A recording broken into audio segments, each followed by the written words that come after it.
today's video, pupunta tayo ng Bangkok kasama si Camille tsaka si yung kapatid niya, tapos yung asawa ng kapatid niya, si Mervin at si Charis. Naka-online check-in na pala kami, so yun, diretso na lang kami dun sa boarding gate. Pero si Charis at si Mervin, magbabayad pa sila ng travel tax. Nag-grab na lang kami, umalis kami ng bahay ng 3:20 ng umaga kasi flight namin 7 o'clock ng umaga. So dire-diretso naman, walang traffic, tapos nag-skyway kami. Ayun yung kila Charis kasi hindi pa nag-send ng boarding pass yung nung nag-online check-in sila, so kailangan nila pumunta dun sa counter D1629. Ito na guys yung itsura ng Cebu Pack. 4 o'clock ng umaga. Ito lang guys yung dala ko, hand carry, 7 kilos. Wala tayong i-drop na luggage. Ito guys yung pila ng mga naka-online check-in pero magba-bag drop. Tapos ito naman yung pila ng magche-check-in na lang na hand carry. Wala kayong iba-bag drop. Lang dala nyo, hand carry. Sobrang ikli lang. Ayun sila Charis kasi Mervin. Peace. Sila, yay, graduate na. Graduate. Sayang isang oras, brad. Iniwan namin si Maxine at si Alexis dun kay mama sa mami ni kami. Tapos susunduin na lang sila din ng mami ko doon para ipasyal-pasyal lang din sila din sa SM or anywhere na madidistract sila. So guys, nakalagpas na kami sa immigration. Dito na tayo ngayon. Kakain muna tayo breakfast.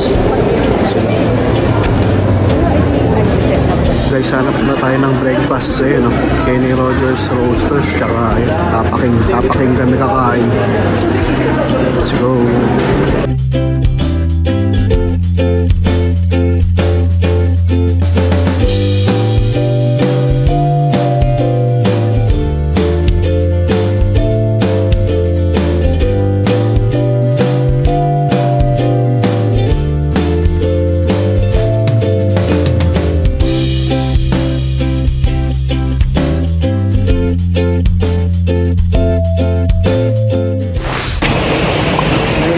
Bangkok.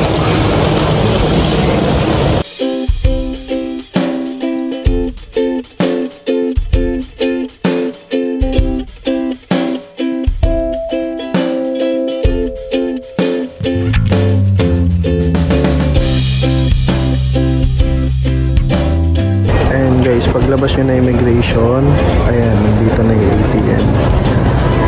So yan, nag-withdraw muna kami. Tapos ng 5,000 baht, tapos doon na kami sa city magpapapalit ng peso, 2 baht. Mas mataas daw yung palitan doon sa city kaysa dito sa airport. Kaya doon tayo magpapapalit ng Philippine peso, 2 baht. And kukunin muna namin yung packet wifi namin na pina-reserve namin sa Klook. Ito na guys, nakita din namin sa wakas dito sa basement.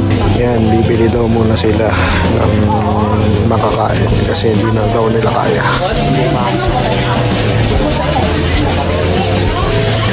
So ang hirap ng hindi namin alam kung ano yung masarap dito eh.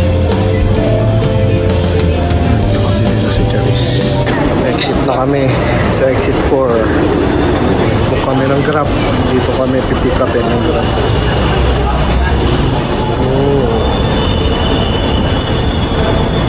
Ayan, dito pala yung arrival 4. Nagkamali kami, sa baba kami pumunta. Departure pala. Dito pala yung mga Grab nagpipick up. Yung Grab namin. Grab.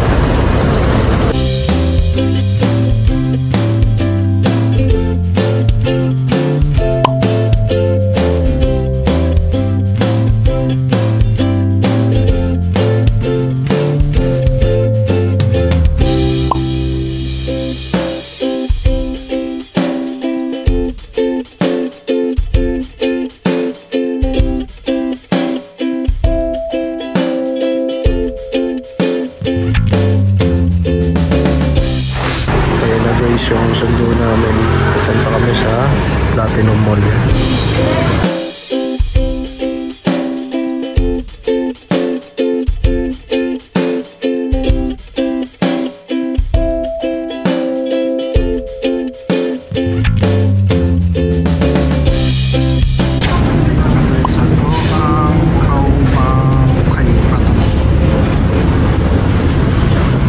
Nakita ko to sa sa vlog ni JM. Masarap daw dito. So in-order lang din natin yung in-order manak mamaya. Guys, yung chicken broth soup nila. Tapos yung Hainanese chicken rice na in-order ko. Tsaka longgan. Guys, try natin. Thai papaya salad.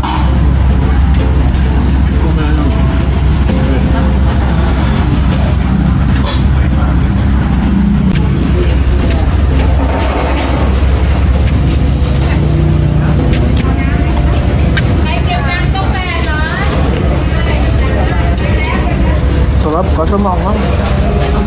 Ay, masarap. Grabe guys, super sulit. Ito na top 10. Masarap. Mura pa.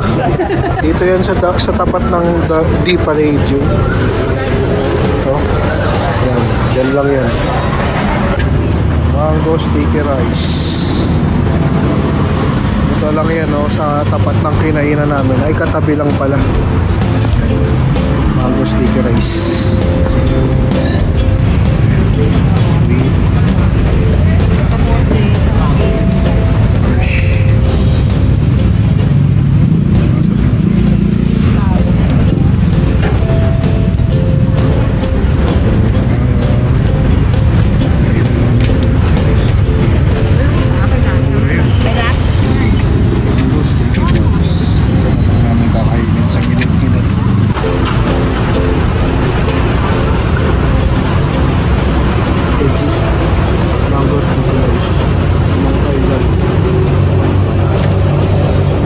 Pala yung Platinum Mall ito guys.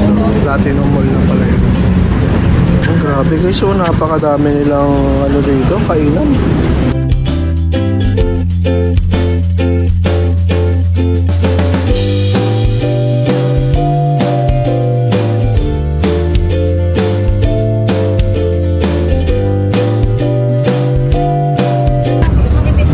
Dami nga na. Chapter you drop on.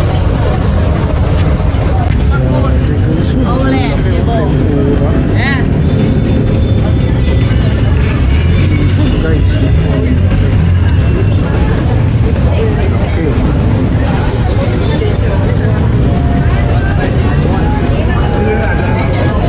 McDonald's, nakasawa diba guys? Guys, dito na tayo sa loob ng Platinum Mall. Shuttle drop na mga girls.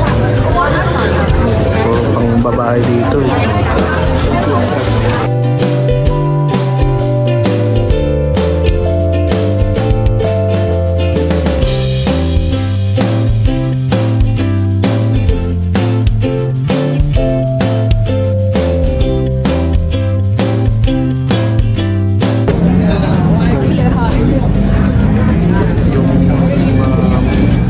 Nung sa labas ng ng Platinum Mall, mga street foods. Tuk-tuk ride.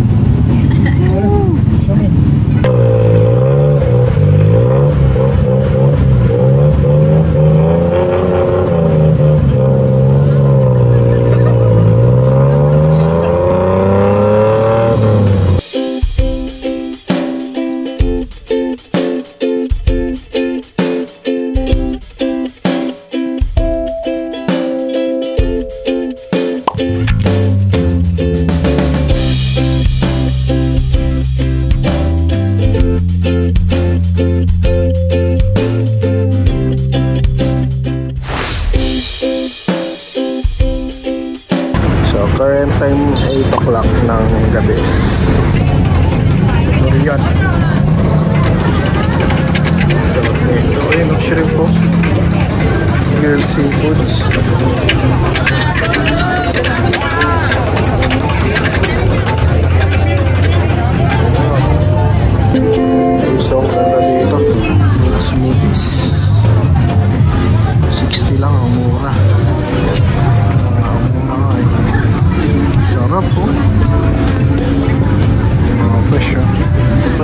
lobster.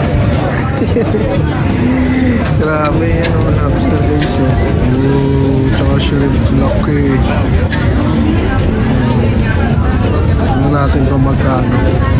Wala guys yung laging namin napapanood sa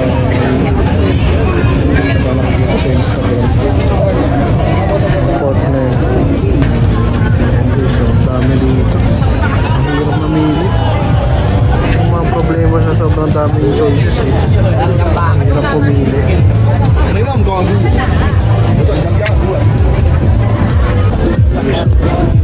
Party dito. Party. Daming alak oh. Guys, napakadaming pagkain. Hirap mamili.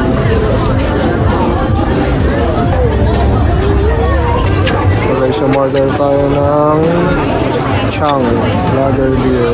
So local beer dito sa Thailand. Subukan natin. Wow, that's so big. Laki. Laki. Ito na guys yung order namin. Kasi hinihintay na lang namin yung shrimp fried rice. Ito tom yum.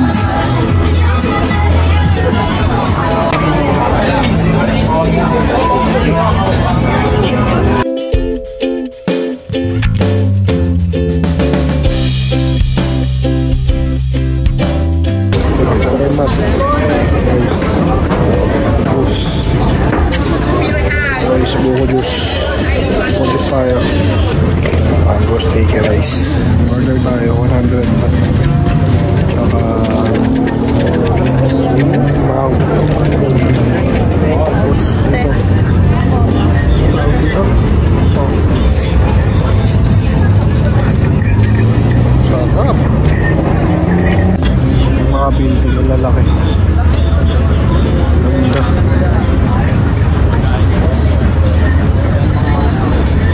Unilever.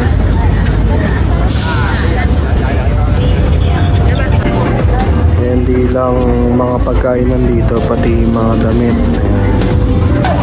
Ayan na guys, balik na kami sa hotel. 10:30 na ngayon dito ng gabi.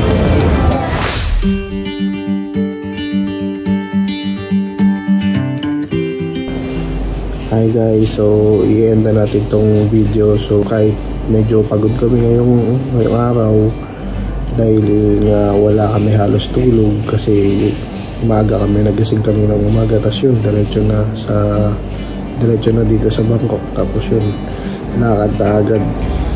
Pero at the same time sobrang nag-enjoy kami nila Camille kasi na parang ibang experience sa amin to kasi without the kids. So we really enjoy our time together without them. So sa tingin ko kailangan din namin ng time off din sa mga kids namin.